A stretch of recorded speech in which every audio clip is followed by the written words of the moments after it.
This podcast to me is a learning experience. I think we're both going to learn how to work with each other and how to utilize this platform in each episode as it comes. But I also see it as a learning moment for other people, and know that this is hard for us. As two Black people, we're going to be delivering some content that we ourselves are digesting probably for the first time, and investigative work that truly does resonate with us. We can identify in this stuff. We want other people to take a step back, and rather than just feeling shock and shame and these emotions that would limit them from learning, to kind of hesitate and just kind of take it all in and process it slowly as we go.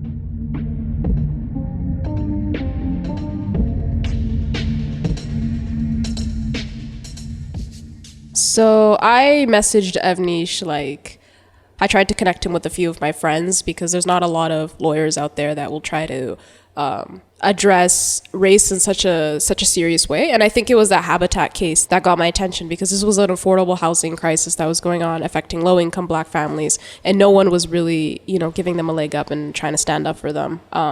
So I messaged him and I was like, I see the work you're doing. I tried to connect a lot of the people I know to him. He messaged me. I also asked if he had any opportunities, if he had any thing that he needed assistance with. I'm so down to volunteer and just follow his work. And then he messaged me a month or 2 months ago saying, I have this amazing opportunity. Are you interested? And I didn't want to press what the opportunity was. I wanted to actually figure out what it was, face to face or FaceTime or Zoom. And he told me about the podcast and how there was an opportunity to be a writer. So whether it be writing blogs or helping out with research, there was an opportunity for growth. And that's not what I was expecting. I was expecting more of a hands-on approach with what he was doing case-wise. But this was because I am a listener of the podcast. I see the great work you guys are doing in this community, and how the city needs more perspectives of Black voices sharing it. It's not just our stories being told by us, but how it's being told, the language that's being used. I think language goes such a long way in how you deliver things. So I was floored. I said yes, obviously. But do you want to ask how this even happened? How I'm suddenly now a co-host? When we first started the podcast, me and Bashir thought it would be a good idea to have me as the sole employee of, I guess, Is This For Real? And that model really didn't work for us. It was very difficult for us to produce the work that we wanted to produce and just have it be one person. And I definitely got support from Nicholas. I got support from Avnish.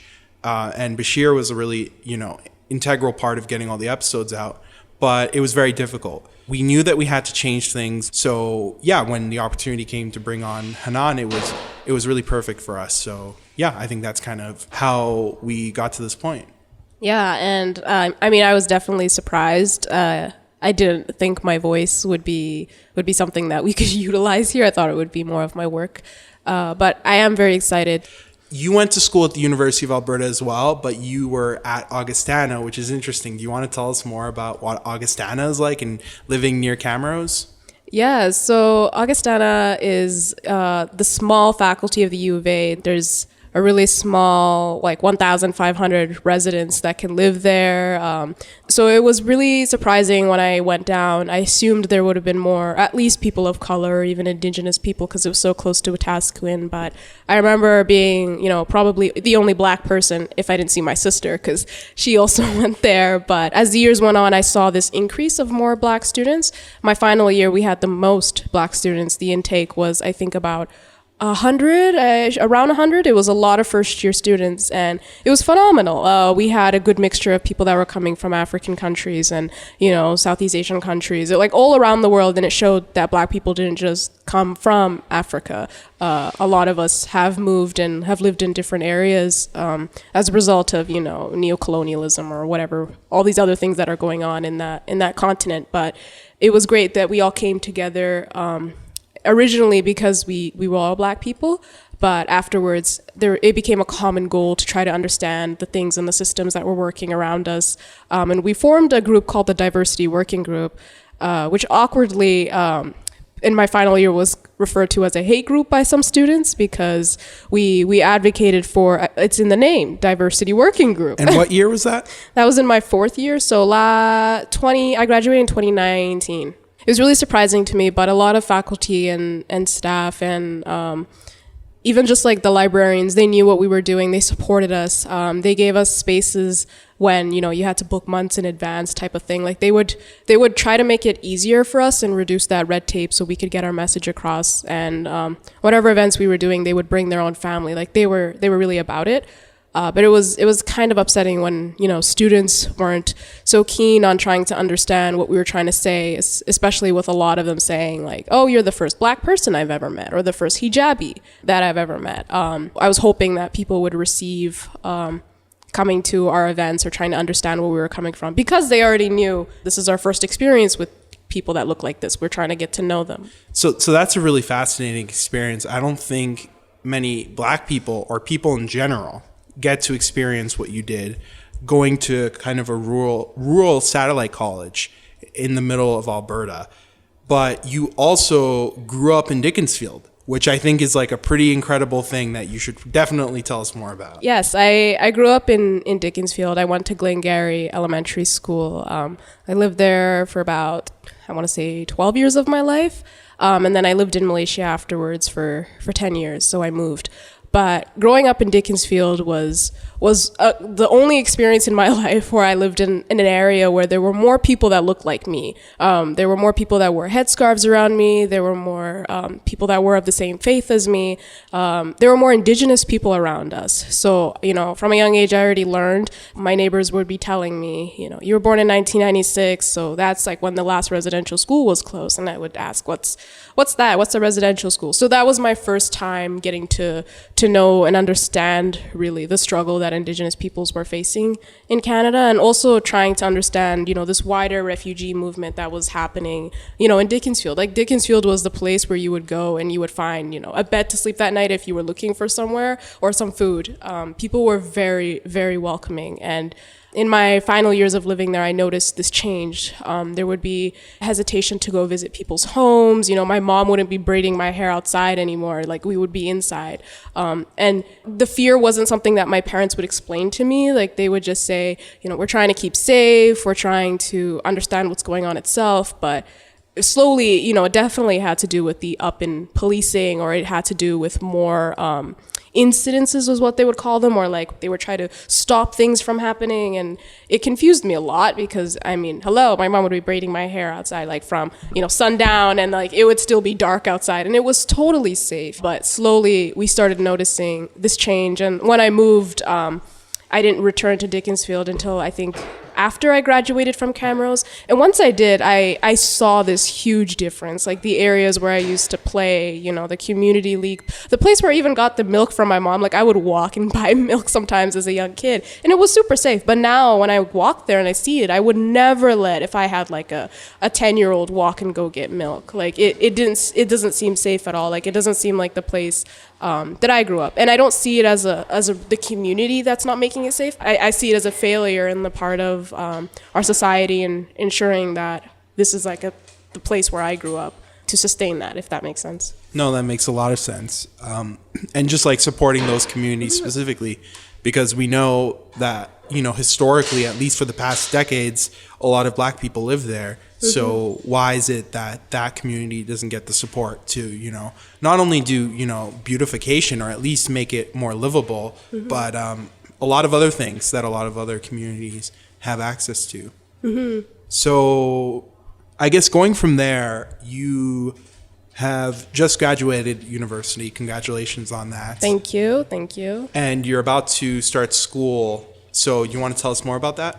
Yeah, so I graduated like in 2019, and I worked for this year because I applied for law schools and I didn't get in the first round. And although I was super frustrated about that, I kind of saw this as an opportunity to do more character development. I mean, law school would have been an extremely challenging thing for me to do after, Camrose, and not processing what has happened in my life so far, and also not taking a break and getting to know my family better. I mean, I've been in Malaysia again for 10 years with them, but I feel that I wasn't able to kind of conceptualize like my life so far, and I took this year to do a lot of healing to ensure that when I do get into law school, I can just thrive, if that makes sense. So I applied and I got into the University of Ottawa, which was my first choice, and I'm extremely grateful for it. I hope to specialize in international law and investigate human rights violations, but I do also want to do social justice in the terms of not just performing social justice, but having movements be built from the bottom up. And I think movements, someone once said this to me, movements are essentially when people are sick of the truth not being told. So they're truth tellers. They're trying to seek truth. And the opposite of that are people just trying to maintain the norm. And it's not to say that they're liars, but the point is to shed light on injustices that have been happening for so long. And I do want to continue that work. I want to continue it in the form of legal advocacy. Rather than people hearing the law and feeling afraid, I want the law to be used as something that would bring justice for all rather than justice for just a few.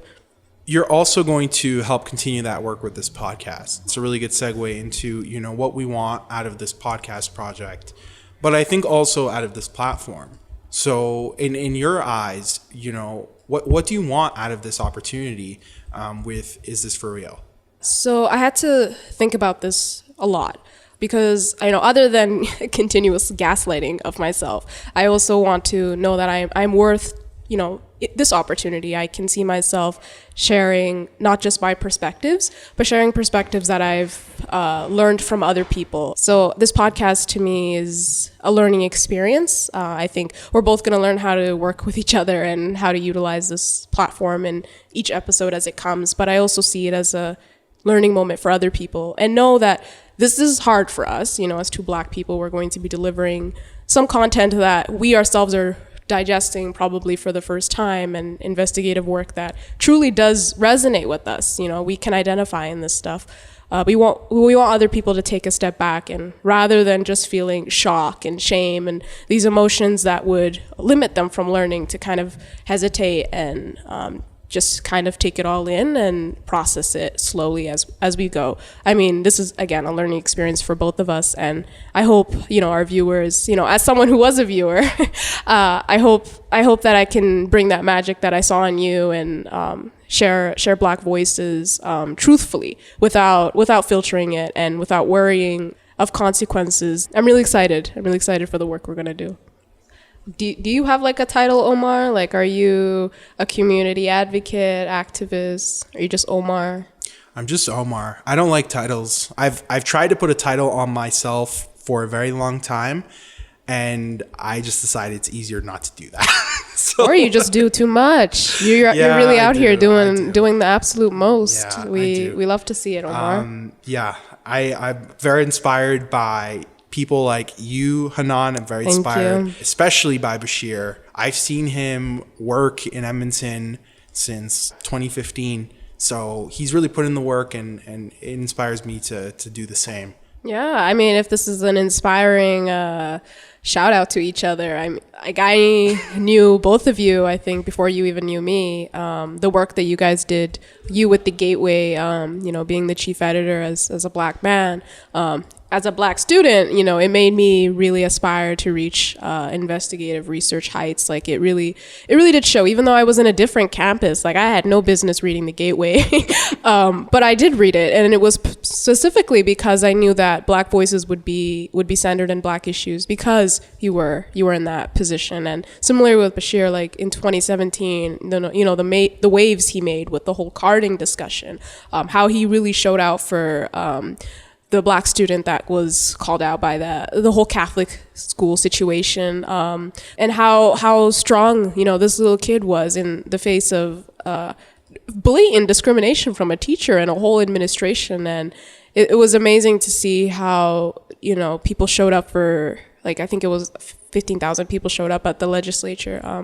I just truly hope that we can keep that energy going so that future Emils or future even yous or Bashirs, when you guys are out there actually and actively dealing with situations that, 15,000 people can show up for you.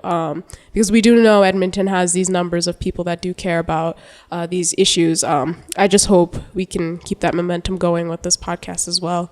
I think that put it perfectly. Is there anything else that we need to cover? Or I'm trying to remember now. Well, one thing to me is trying to understand how we ended up here. Like, we don't just wake up one day saying, I want to make a podcast talking about Black lives in Edmonton. It's funny you say that, but that's actually what happened. Oh, wow. Please share more. Yeah, no, Avnish woke up one day and said that he wanted to do a podcast on issues of policing, issues of racism against Black people, against Indigenous people. He wanted this to be a thing. So he messaged Bashir, he messaged me, and we made it a thing. Amazing. We literally 2 weeks, a month later, we made it a thing. I just think it was also like all these people were uniquely positioned to be able to accomplish this. And we just had the right people in the right, during the right times. Like Nicholas, for example, someone who worked with Bashir a lot, that connection wouldn't have been obvious if, Avnish didn't ask Bashir and Bashir didn't ask Nicholas. And now we have, what we have now. So I think we were just uniquely positioned. And my background as well as a journalist. And, before this, people may not know, but I was actually working as an essential worker. So amazing. I was working with Big Brothers Big Sisters Edmonton Boys and Girls Club, and basically just like delivering food hampers. COVID was happening. I got laid off. So I put out a tweet basically asking if anyone had, work available. And Avnish was one of the first people to respond, or at least like retweet it. And then, a few days later, he messaged me about this podcast. So, it's kind of a little bit of the background. And I had a lot of experience in campus journalism before, and I had done a few other things before that. But this, I think, is one of my, first post-university experiences when it comes to doing journalism, at least in a meaningful way. It's good to know that a lot of that was done intentionally. Like, although you guys were in very unique spaces, you guys had, I think to me, the common factor was intention. The intention to share and elevate Black voices, but to also kind of shed that on Edmonton right now. And I think the city is missing that a lot right now. Yeah, no, I really think it is. And it's a weird position to be in, because I think people want projects like this. They want voices that haven't been represented. They want people to have more power and more influence in various institutions. But there is still a lack of that. There's still a chronic lack of that. So I think just taking things into our own hands, doing this the way we want to do it and making sure that it, lasts for a very long time, I think it's what we're trying to do. It really is. Exactly. And in this situation, I truly appreciate Patreon and how people are able to not only just be listeners, but actually actively participate by supporting and donating to this cause. Because there's not a lot of grants out there, huh, Oumar? It's tough. It's tough. A lot in of these paperwork. Streets. I got to do a lot of paperwork to get grants. Oh boy. The Patreon money is so important and so well appreciated, because it really is just no questions asked, kind of just direct. So I think it just makes our lives so much easier. We don't have to worry about anything. We can just, make what we want. Exactly, yeah. Like, a lot of people don't talk about that fear of editorial creativity, and if it was a grant or if this was one single support mechanism, it would have all these requirements that we would have to fill. And it's worrisome for an investigative journalist type of thing to base their research on receiving a grant. There's a word for that. I can't think of it, but yeah, it's a tricky situation, because obviously every project needs some kind of funding to run itself. But I think there are honest ways and there are dishonest ways to get funding. And I think that in order to create a project that is honest and, free from negative influence or influence that's in the interests of certain people, I think you need to have, honest sources of funding and transparent sources of funding as well. We've received a few grants, one from the Edmonton Community Foundation. Amazing. Really amazing organization that's supported us from the beginning, really. I think it's just, trying to be honest with who you're getting funding from and just making sure that you're transparent with listeners.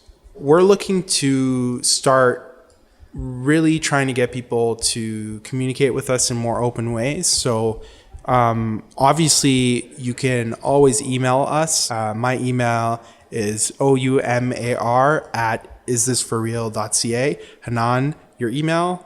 HANNAN @isthisforreal.ca. Yeah, you can send us Nicholas spoke up .ca. .ca, yes, .ca.